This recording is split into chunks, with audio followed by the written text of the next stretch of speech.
Hello all. Night dinner முடிச்சது கொஞ்சம் time இருந்தது. ஸோ வந்து கேக் செஞ்சு பார்க்கலாமேன்னு தான் கேக் செஞ்சு பார்த்தேன். ரொம்பவே பயமா இருந்தது எப்படி வருமோன்னு.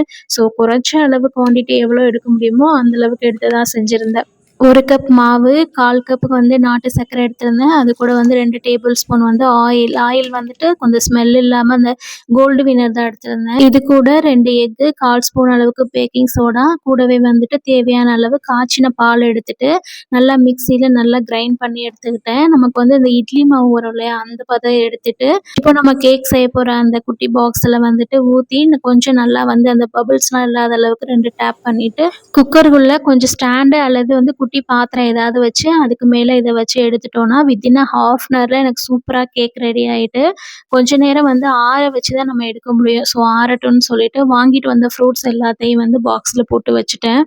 எனக்கு செஞ்சதுக்கு அப்புறம் தான் வந்து கேக் ரொம்பவே நல்லா இருக்கவும், இன்னும் கொஞ்சம் மாவு எடுத்து நல்ல பெரிய கேக்காவே செஞ்சிருக்கலாமோன்னு என்னன்னு தோணுச்சு.